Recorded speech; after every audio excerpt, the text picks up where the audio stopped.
우리 한 2주 정도 지난주 말씀을 잠시 생각해 보면 공의에 대해서 그리고 재판과 우상숭배에 대한 말씀들을 우리가 보았습니다.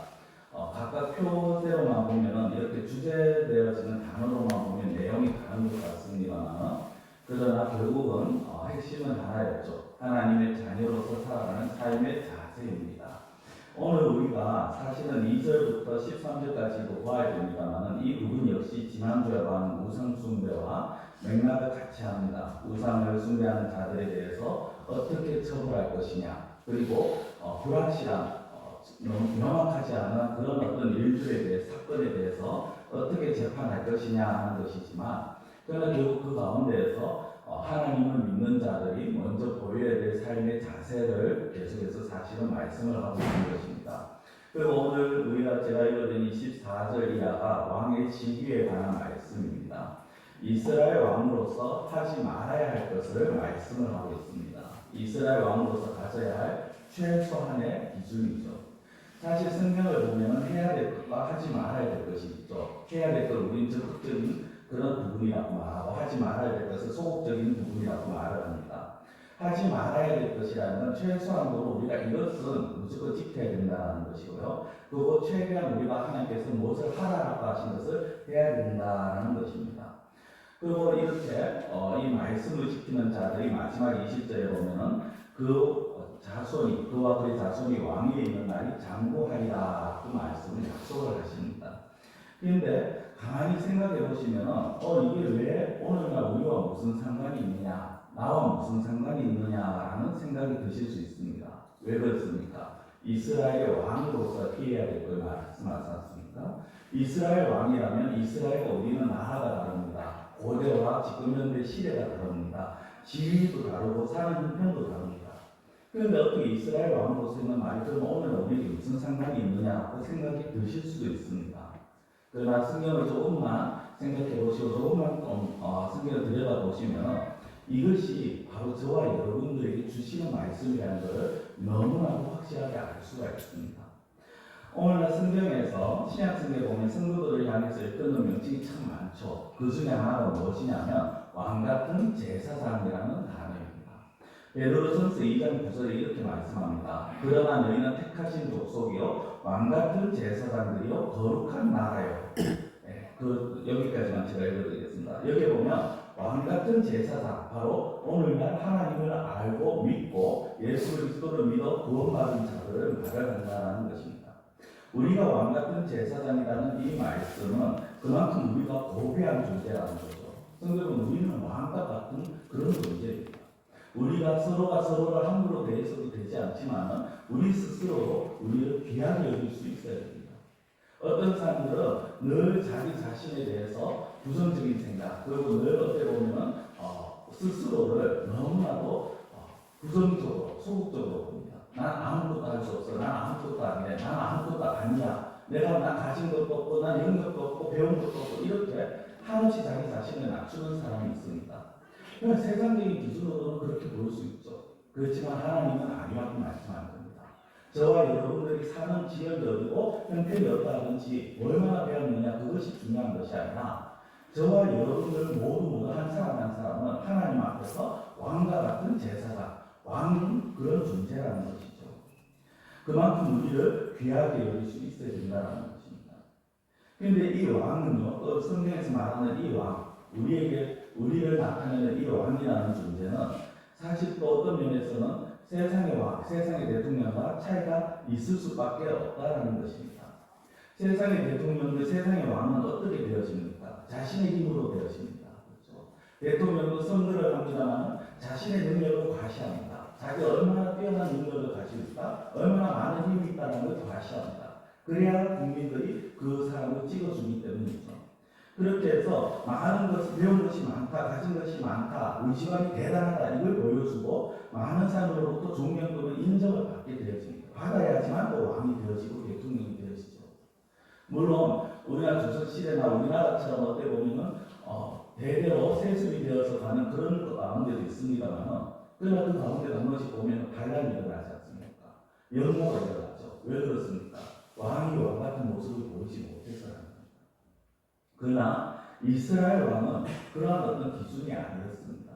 이스라엘 왕은요, 사람이 택한 것이 아니었습니다. 사람이 자기가 스스로 왕이 되어진 것도 아닙니다. 이스라엘 왕은 하나님이 택하신 존재입니다. 오늘 제가 읽어드린 본문에서도 15절을 보면 네 하나님 여호와께서 택하신 자라고 그렇게 말씀을 하고 있습니다. 하나님께서 택하셨다라는 것은 다르게 말씀드리면 하나님께서 하나님의 일을 하시기 위해서 뽑으셨다는 거예요. 즉 저와 여러분들은 이 세상에 많은 사람들 가운데 하나님께서 특별히 뽑으셨다는 거죠. 왜? 하나님의 일을 시키기 위해서.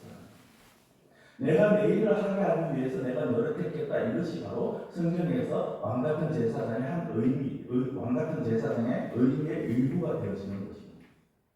우리가 왕같은 제사장이라고 할 때 그것은 하나님의 사람으로서 하나님의 일꾼으로서 부름받은 자다라는 것을 의미를 하는 겁니다. 하나님의 뜻에 의해서 택함받았고 하나님의 뜻을 위해서 부름을 받았습니다. 사실 많은 사람들이 이 앞서 읽은 베드로전서 2장 9절 이 말씀을 가지고 우리는 이러한 존재니까 스스로 고귀하게 여겨야 된다는 것을 너무 강조합니다. 그리고 그런 부분들만 나타냅니다만 그만큼 우리가 하나님께서 왜 나를 부르셨는가를 생각해 봐야 된다는 거죠. 왜 하나님이 나를 부르셔서 이런 왕과 같은 제사장으로 왕 같은 그런 존재로 우리를 부르셨는가 그 의미를 생각해 봐야 됩니다. 내가 신분이 좋은 내가 고귀한 자야 이것이 중요한 것이 아니라 하나님께서 나를 부르신 목적이 무엇인가를 생각하는 것이 사실은 베드로전서 2장 9절 말씀을 제대로 이해를 하는 것이죠. 우리가 이걸 좀 인지하고 오늘 본문에 이제 말씀을 보기를 원하는데요. 본문은 앞서 말씀드린 것처럼 왕에 대해서 말씀하는데 하라는 부분보다 하지 말라라는 것을 오늘 말씀을 하고 있습니다. 우리는 성경을 읽으면서 하나님이 하라고 하신 것들을 그것이 무엇인지 알고 행하는 것도 중요합니다만 하나님이 하지 말라고 하신 것을 제대로 알아서 그것을 안 하는 것 역시 중요하다는 것을 우리가 생각해야 됩니다. 자, 그러면 오늘 하나님이 왕 같은 제사장으로서 왕 같은 그런 우리들에게 무엇을 하지 말라고 하셨느냐 세 가지인데요. 첫째는 병마를 많이 두지 말라고 말씀을 합니다. 병마를 많이 두지 말라. 자, 16절에 이렇게 말씀합니다. 그는 병마를 많이 두지 말 것이요 병마를 많이 얻으려고 그 백성을 애국으로 돌아가게 하지 말 것이니 병마를 많이 두지 마라. 쉽게 말씀드리면 오늘날로 말하면요. 군대 탱크나 장갑차를 많이 만들지 말라는 겁니다. 이 고대 사회에서 이 병마라는 건요 전차입니다. 말이 이끄는 전차입니다. 이 전차가 이 병마가 얼마나 있느냐는 것은 그 나라가 얼마나 강한 힘이 있느냐는 것입니다. 그 나라의 국력을 나타내는 거죠. 그래서 성경을 보면요, 이 서로 그 병마 이 전쟁이 일어나고 나면 말들을 잡아서 자기 나라를 끌고 가는 그렇게 하는 사건들이 많이 나옵니다. 그런데 성경에 이스라엘에 대해서는 조금 이상한 기사들이 있습니다. 뭐냐면은 이스라엘 역시 적들과 싸우고 나서 말들을 획득을 하는데 그 상대방의 말들을 획득해서 자기들이 쓰는 게 아니라 그 말의 힘줄들을 다 끊어버리는 그런 기록들이 나옵니다. 대표적인 게 이제 여호수아 11장하고 또 사무엘하 8장의 다윗의 전쟁의 기록들이 나오는데요. 이게 사실 굉장히 바보야된 짓입니다. 왜냐하면 앞서 말씀드린 것처럼 그 말들을 가지고 자기들 나라로 끌고 가서 훈련을 시키고 자기들의 병마를 만들면 그만큼 힘이 더 강해질 수밖에 없어요. 그런데 여호수아도 그렇고 다윗도 그렇고 적들과 싸워서 그것을 했는데 그 말들의 발에 있는 다리에 있는 힘줄들을 전부 다 뜯어버렸다. 그 얘기 무엇입니까? 우리는 이 말들이 필요하지 않다는 거죠. 과연 여호수아와 다윗은 무슨 생각으로 그것을 했을까요? 그것은 자신들의 어떤 힘이, 자기들의 어떤 능력이, 자신들의 어떤 군사력이 있는 것이 아니라 하나님에게서 있다는 것을 고백하는 행위였는 것입니다. 다르게 말씀드리면 내가 가지고 있는 이 병마를 들고로서 내가 나의 세를 과시하고 다른 사람들이 우리나라를 쉽게 엮지 못하게 하겠다가 아니라 이거 없어도 하나님이 나와 함께 하시고 하나님이 나를 지켜주시고 하나님이 나의 힘이 되신다는 것을 고백하는 행위가 바로 그런 나의 힘줄을 끊는 것이라는 거죠. 다윗은 그렇게 모습을 보였습니다. 그런데요, 참 아이러니하게 그 아들 솔로몬은 그렇지 않았습니다. 솔로몬은요, 병마를 만들어 많이 두었습니다. 얼마나 두었느냐? 열왕기상 4장 26절에 이렇게 기록이 되어 있습니다. 솔로몬의 병거의 말이 병거의 말 외양간이 4만이요 마병이 12,000명이다. 마병이라는 건 말을 이 다스리거나 말을 모는 그런 병사로 말하는 것이고요. 말 외양간이 4만이다라고 나옵니다. 성도는 외양간에 말 한 마리만 두겠습니까? 말 우리에 마구간에 말 한 마리만 있진 않죠. 우리가 소를 키워도 소 외양간 우리에 한 마리씩 두지는 않습니다. 이 외양간이 말 외양간이 4만이라는 건 그만큼 어마어마한 수의 말들이 있다는 거예요. 한 마리씩만 있다 해도 말이 4만 마리가 있다는 겁니다. 너무나도 엄청난 거죠. 이것은 무엇입니까? 솔로몬은 그만큼 자신의 군사력을 과시하기 시작했습니다. 내가 이만큼 힘이 있다, 우리나라가 이만큼 전쟁이 할 수 있는 능력이 있다는 걸 보여주기 시작합니다. 그런데 사실 그 이면에 무엇이 있느냐면요, 내가 더 이상 하나님을 의지하지 않아도 내 힘으로 내가 전쟁을 할 수 있다고 생각합니다. 내 힘으로 내가 다른 나라와 대적할 수 있다고 생각합니다. 굳이 하나님을 찾지 않아도 된다는 거. 그 결과가 어떻게 나옵니까? 솔로몬 아들에 가서 남들도 나뉘어지죠, 이스라엘. 그리고 시간이 더 지나면서 북이스라엘, 남이스라엘 차례차례 멸망하고 포로로 잡혀가는 그런 비참한 사건들을 겪게 되어집니다. 눈에 보이는 군사력을 자신의 힘으로 상하는 결과입니다. 성도들, 하나님은 너희들의 눈에 보이는 그 군사력이 중요한 것이 아니라고 말씀합니다. 그것은 오늘 우리들에게도 동일하게 말씀합니다. 그렇다고 해서 너희들이 세상에 살아가면서 가진 것 없이 힘없이 살아라, 그게 아닙니다. 백만을 많이 두지 말라는 건 앞서 말씀드린 것처럼 의지할 대상을 제대로 알라라는 겁니다. 우리가 의지해야 될 대상이 누구입니까? 우리가 붙들어야 될, 우리가 기댈 그 대상이 누구입니까? 우리는 하나님의 힘으로 살아야 된다는 거죠. 여러분들의 힘은 어디에 있습니까? 많은 사람들이 자신의 어떤 사회적 지위를 가지고 내가 그래도 세상에서 이 정도 지위에 있는데, 아니면 이 정도 물질에 있는데, 이 정도 힘이 있는데, 내가 인맥이 어느 정도가 되는데, 그것들을 공공연하게 나타내고 자랑합니다. 그렇지만 성도는 그것이 중요하지 않다는 겁니다. 내가 가지고 있는 지위, 내가 배운 지식, 아니면 내가 가지고 있는 물질, 많은 단상과 인간관계, 어떤 분들은 그런 분도 있죠. 내 자녀, 나는 내 아들들만, 내 자식들만 밖에 기댈 데가 없다. 어떻게 보면 정말 세상적으로 힘이 없고, 그래서 내가 자식들이 참 보면서 그 마음의 든든함을 가지는 것은 이해가 됩니다만, 그런 말씀을 하시는 분들을 가지고 자식들 말고는 내가 기댈 데가 없다. 근데 하나님은 그렇지 않다고 말씀하십니다. 자식들 역시 우리가 기댈 존재는 아니라는 거예요. 그들이 잘 되면 우리한테 힘이 되어질 수 있겠죠. 우리에게 도움을 줄 수 있겠죠. 그러나 우리가 살아가면서 정말 기대해야 될 대상, 우리가 정말 의지해야 될 대상, 우리의 힘이 어디 있느냐? 하나님이라는 거. 하나님만이 우리의 힘이 되어주실 수 있다는 사실을 오늘 말씀을 하시는 것입니다. 자, 그리고 하나님께서 이제 둘째로 무엇을 많이 하지 말라고 했냐면 아내를 많이 두지 말라고 말씀합니다. 오늘 17절입니다. 그에게 아내를 많이 두어 그의 마음이 위협되게 하지 말 것이며, 아내를 많이 두어서 마음이 위협되지 말게 하라. 이걸 마음이 움직여지고 마음이 바뀌지 않게 하라. 아내에게 마음을 뺏기지 말라라는. 그런데 아내를 많이 두지 말라. 이게 사실 우리가 당연히 지키고 있는 것 아닙니까? 세계 웬만한 나라들, 그리고 신자 불신자들 없이만 일부 일처제가 당연시 되어지죠. 물론 요즘 이제 중동 지역의 사람들이 오고 이슬람교가 들어오면서 조금씩 우리나라 안에서 이 이상한 기류가 좀 보입니다. 이 중동 사람들과 이슬람 사람들과 결혼을 하는 우리나라 사람들이 또 그 사람들 우리나라 안에서 자기들의 종교를 지키면서 일부 다처제를 하는 그런 기류들이 좀 나타나는데요. 어쨌든 하나님께서는 무엇을 말씀하십니까? 일부 일처를 말씀합니다. 아내를 많이 두지 말라. 우리나라야 아내를 많이 두지 말라. 물론 많이 둘도 못 두는데 하나면은 우리는 딱 끝나는데 그렇게 하지만은 고대 근동에서는요, 이 중동 지역에서 그렇지 않았습니다. 하나님께서 말씀한 이 시대만 해도요, 그리고 이스라엘 구약 시대만 해도 일부 다처가 그 사람의 힘의 상징이었습니다. 내가 얼마나 많은 아내를 거느리고 있는가, 이 사람이 내가 얼마나 능력이 있고 내가 얼마나 인기가 있는가 하는 것을 보여주는 겁니다. 그런데 성경에서 특히 오늘 본문에서는요, 일부 다처를 금하는 것이 아니라 단순하게 아내를 두지 말라, 이걸 금하는 게 아니라는 거죠. 단순하게 우리가 아내를 많이 두면 안 된다, 무조건 일부 일처를 해라, 그걸 말씀하는 게 아닙니다. 오늘 말씀은요, 1차적으로는 이방 여인을 취하는 것을 금하고 있는 것입니다. 왜냐하면 이방 여인을 취한다는 것은 신앙의 문제입니다.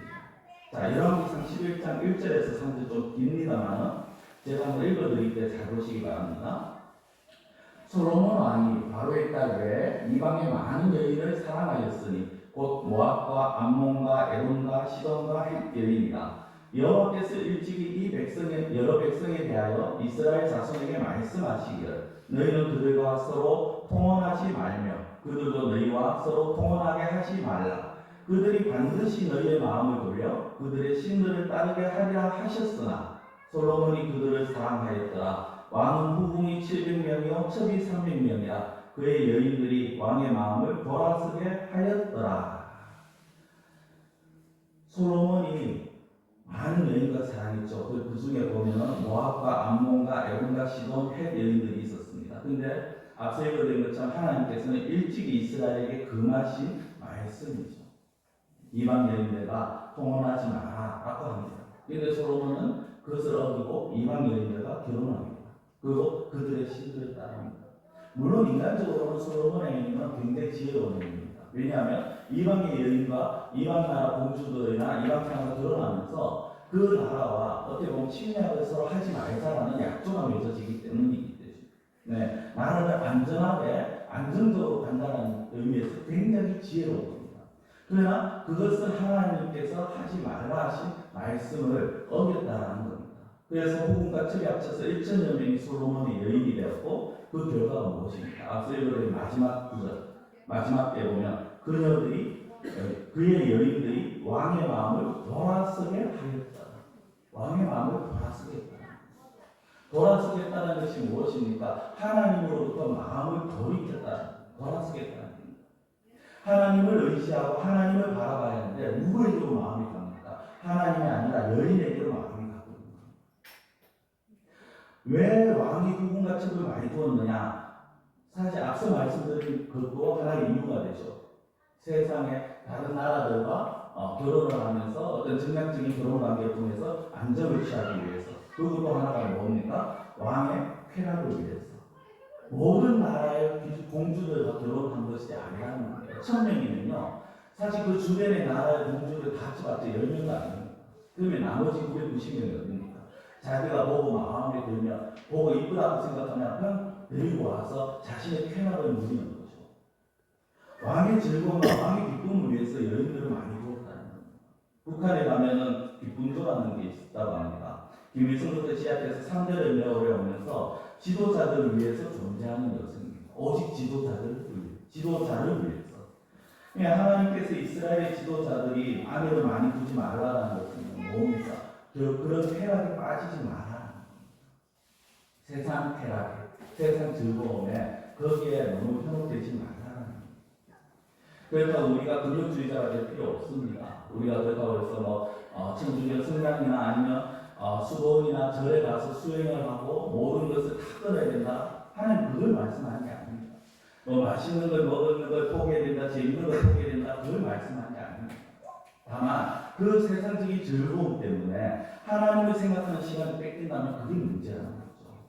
하나님을 인해서 가시는 즐거움이 아니라 세상 즐거움에 마음을 뺏기고 그래서 하나님이 점점 더 멀어지고 하나님이 그 마음에서 점점 더 하나님의 차지하는 비중이 줄어든다면 그게 문제라는 거죠. 하나님께서 이스라엘에게 이방 여인을 통혼하지 마라, 많은 여인을 주지 말라는 것은 결국 그들에게 너희들의 마음이 하나님을 향해 있어야 된다.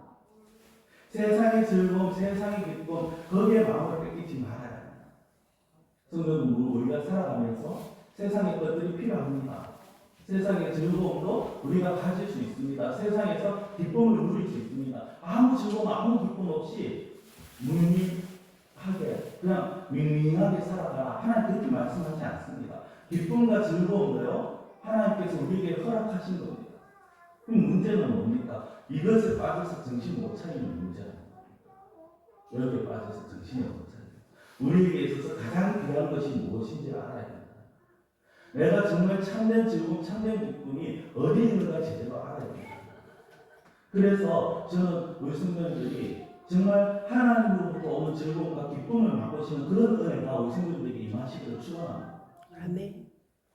여러분 이걸 맛보시면요, 하나님을 바라봤을 때 하나님으로부터 오는 즐거움, 하나님으로부터 오는 기쁨을 맛보게 되면 그때는 그 다음에는 세상 즐거움과 기쁨에 거기에 연연하지 않게 됩니다. 그런데 많은 성도들이, 많은 신자들이 이거를 제대로 맛을 보지 못해요. 하나님으로부터 오는 기쁨? 아니요. 교회 오는 것이 지겹고 교회 오는 것이 하나의 족쇄처럼 되어버려요. 벌써 주일이야? 또 가야 돼? 이런 생각으로 오게 되죠. 그러니까 하나님으로부터 오는 즐거움을 누리지를 못해요. 그 즐거움이 없으니까 어디에서 즐거움을 찾습니까? 세상에서 즐거움을 찾습니다. 성도 여러분, 찬송가 94장 혹시 아십니까? 주 예수보다도 귀한 것은 없네. 제가 가사 다 읽어드리지 못하겠는데 내용은 이렇습니다. 이 세상 부귀도, 이 세상 명예도, 이 세상 행복도 예수와 바꿀 수 없네. 세상 즐거움 다 버리고 세상 사랑과 버렸네. 성도는 왜 이런 찬양을 할 수 있을까? 이 곡을 지은 그 작곡자가, 작사자가 어떻게 이런 노래를 지을 수 있을까? 자기가 하나님으로부터 오는 기쁨을 맛봐. 하나님을 의지할 때 하나님이 주시는 그 즐거움이 내면에서 흘러나 넘쳐나는 즐거움을 누렸거든요. 그것을 맛보고 나니까 세상의 쾌락이 그게 중요하지 않다는 거예요. 교회들이 아니면 가끔 참 부끄러운 일입니다만 많은 목회자들이 한 번씩 사건 사고에 휘말리는 기사들이 날 때가 있습니다. 그 왜 그럴까요? 어느 순간부터 하나님으로부터 오는 기쁨을, 하나님이 주시는 그 즐거움을, 그거를 잃어버렸기 때문에, 그래서 그들도 인간의 그 죄악된 본성을 가지고 세상을 쫓아서 세상에서 뭔가 쾌락을 추구하다가 그 일들이 벌어지게 됩니다. 성도 여러분, 찬송가 94장 주 예수보다도 귀한 것 없네. 이 고백이, 이것이 저와 여러분들의 고백이 되어지는 은혜가 임하시기를 간절히 축원합니다. 세 번째는요, 하나님이 무엇을 하지 말라 하시느냐, 은금을 많이 삭지 말라. 은금을 많이 삭지. 자, 앞서 봤는 본문인데 17절을 다시 보시면 중간부터 이렇게 나옵니다. 자기를 위하여 은금을 많이 삭지 말 것이니. 앞에는 17절 앞에는 아내를 많이 두지 말라고 하고요. 뒤에는 은금을 많이 삭지 말 것이니라. 이게 단순하게 부를 챙기지 말라라는 게 아니라 돈 벌지 마라 이게 아닙니다. 돈에 목매달지 마라. 돈에 쉽게 얘기하면 그냥 돈에 목숨 걸지 마라. 특별히 이 왕의 지위에 왕직을 가지게 하는 말씀이잖아요. 그 뭡니까? 왕에게 은금을 가지지 말라라는 거 어떻게 안 가질 수 있습니까? 왕이 자연스럽게 들어오는 세금이 있는데 많은 사람들이 자기들에게 조공을 바치고 공물을 바치는데, 그런데 이게 무엇을 의미하느냐? 왕이라는 그 직분을 이용해서 자신의 누릴 것을 위해서 왕이라는 그 직분을 이용하지 말라는 거예요. 내가 더 많은 것을 가지기 위해서 다른 사람의 그 어떤 지위나 직분을 가지고 억압하고 눌러서 빼앗지 말라는 거예요. 많은 사람들이 자신들의 어떤 누릴 것을 위해서, 자신들이 더 많은 것을 가지기 위해서 자신의 지위와 힘을 이용합니다. 그리고 그것이 당연하다고 느낍니다. 그래서 부정이나 불의를 행하거나 공정하지 못한 판단을 내리고 결정을 할 때가 종종 있습니다. 그런데 이걸 하지 말라. 그런데 우리가 앞서 말씀드린 것처럼 우리에게 물질은 필요한 겁니다. 그렇죠?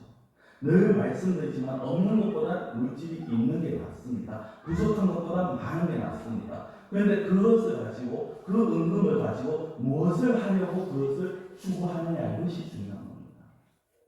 예전에 개그 프로 가운데 한 코너 중에 이런 게 있습니다. 소고기 사먹겠지라는 코너가 있습니다. 정확한 명칭은 제가 기억이 안 나요. 내용이 이런 겁니다. 이제 두 사람이 대화를 하는데 옆에 열심히 공부하는 학생이 있습니다. 그러면 두 사람이 쟤는 왜 열심히 공부하고 좋은 대학 가려고 하겠지? 왜 좋은 대학 가려고 하니? 좋은 직장 가려고 하겠지? 왜 좋은 직장 가려고 하냐? 돈 많이 벌려고 하겠지? 돈 벌어서 뭐 하라고? 소고기 사 먹겠지? 항상 모든 사건들마다 대화할 때는 소고기 사 먹겠지? 여러분들 그게 뭡니까? 열심히 아웅다웅 하는데 결국에 자기의 어떤 만족과 그리고 그 허무한 것들을 위해서 그렇게 아웅다웅 살아간다는 거죠. 저는 그 코너를 보았을 때 이것이 인생의 모습이 아닌가라는 생각을 해봤습니다. 우리가 아웅다웅 공부하죠. 학생들이 정말 머리에 쥐나게 공부합니다. 그리고 열심히 일합니다. 그 목적이 뭡니까? 자신들의 노후와 자신들의 행복을 위해서입니다. 그런데 그것이 과연 참된 노후를 준비하는 과정인가? 참된 행복을 그렇게 참된 행복을 누릴 수 있는가? 우리는 이걸 생각해야 돼요. 우리 자녀들에게도 이걸 가르쳐줘야 합니다. 여러분, 우리가 자녀들에게 공부해라 그렇게 다그칠 것이 아니라 왜 공부해야 되는지를 가르쳐줘야 되는 게 중요합니다. 그런데 그 결론이 아까 제가 말씀드린 그 꽁트처럼 결국 그래야지 네가 맛있는 것도 사고 네가 좀 여유 있게 살 수 있고 네가 행복하게 살 수 있어 갖고 되어지면 그것이 결국엔 허무하게 끝이 난다는 거예요. 왜 그렇습니까? 많은 사람들은요 이 세상의 삶이 끝나면 모든 것이 사라지는 것으로 안다. 어차피 내가 살아가는 건 이 세상의 삶이 끝이야. 그러면 이 세상에서 내가 잘 먹고 잘 사는 게 제일 중요해. 그래서 열심히 그리고 악착같이 그렇게 일을 하고 돈을 법니다. 그러나 그것이 전부가 아니라는 거 우리 너무 잘 알지 않습니까? 우리에게는 이 땅에서의 삶이 전부가 아닙니다. 우리에게는 그 누구도 가지지 못한 것들이 준비되어 있고 그 누가 아무나 갈 수 없는 그것이 우리에게는 준비가 되어 있다는 겁니다. 그곳에서 우리는 왕으로서 살아가게 될 것입니다. 왕처럼 그렇게 누리게 될 것입니다. 그렇기 때문에 하나님께서 은금을 많이 두지 말라는 이 말씀은요. 그것을 생각하면서 너희들이 이 땅에서 살아가면서 그 왕의 지위로서 은금을 착취하고 억지로 그 이 땅에서의 쾌락 때문에 그것을 누리려고 할 것이 아니라 그 은금을 어떻게 사용할 것인지를 그거를 고민하라는 겁니다. 왕으로서 왕답게 살아가는 거죠. 성도가 왕답게 살아가는 게 뭡니까? 왕으로서 자기의 재물을 그 나라의 재물을 왕답게 사용하는 것, 그 나라의 백성과 그 나라의 국민을 위해서 사용하는 것. 그럼 우리가 하나님 나라의 왕같은 제사장으로서 은금을 제대로 물질을 제대로 사용하는 게 어떤 겁니까? 하나님의 나라를 위해서 사용하는 것. 하나님의 이름을 위해서 사용하라는 것. 하나님이 나를 왕으로 부르신 하나님의 뜻에 합당하게 사용하라는 것. 그래서 우리 가족이, 내 자식들이, 아니면 내가 어떻게 살 것인가, 어떻게 이것을 쓸 것인가, 거기에서 생각하는 수준에서 벗어나서 하나님 나라를 위해서 내가 가지고 있는 것을 어떻게 사용할 것인가. 그래서 은금을 위해서, 물질을 위해서 여러분이 기도를 하실 때 어떤 기도를 하느냐가 굉장히 중요한 겁니다. 여러분들 물질을 위해서 기도하셔야 됩니다. 하나님 우리 가정에 내 사업체에 내가 하는 일을 통해서 하나님 물질을 주시옵소서 물질의 복을 달라고 기도하셔야 됩니다. 다만 그 물질을 가지고 어떻게 사용할 것인가 여러분들이 정확하게 기준을 잡고 구하셔야 됩니다. 한 물질을 주셔서 내가 좀 잘 먹고 잘 살고 좀 보험도 들고 적금도 들고 그래야 되니까 한 물질을 주십시오가 아니라 하나님 나에게 물질을 주시면 그 물질을 가지고 하나님 나라를 위해서 사용하겠습니다. 하나님 나에게 물질의 복을 주셔서 정말 하나님의 나라와 하나님의 이름이 확장되어지는 그 일에 쓸 수 있도록 하나님 나에게 부어주십시오. 지난 수요일날 지난주만이 아니죠. 수요일날 제가 기도하면서 마지막에 제가 아침 기도할 때 항상 그런 기도를 드린 것으로 기억합니다. 물질을 주시되 하나님 개인 기도할 때 제가 그런 기도 드립니다.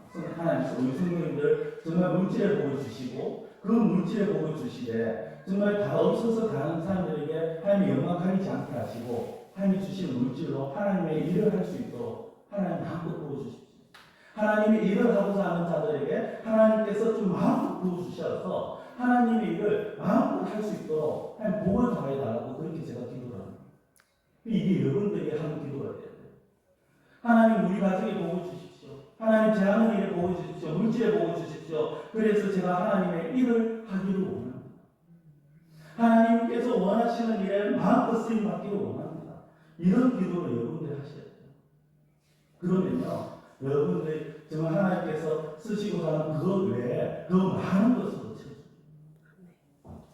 그러나 나만 생각하고 내 자신만 생각하면요, 있는 것도 없어질 수밖에 없어요. 제가 저주를 하는 게 아니라 하나님께서 그렇게 만들어 가십니다. 예수님께서 너희는 먼저 그의 나라와 그의 의를 구하라는 것이 단순하게 기도해서 하나님의 나라가 확장되기 원합니다, 이것만이 아니라 모든 삶의 영역에서 구해야 된다. 물질조차도 어디에 먼저 쓸 것인가? 여러분이 가지고 있는 물질의 최우선순위가 어디에 될 것인가? 그걸 여러분들이 생각하셔야 됩니다. 말씀을 맺겠습니다. 오늘 본문은요, 이스라엘 왕이 피해야 될 자세입니다. 더 나아가서 오늘날 왕 같은 제사장이 저와 여러분들이 가져야 될 자세입니다.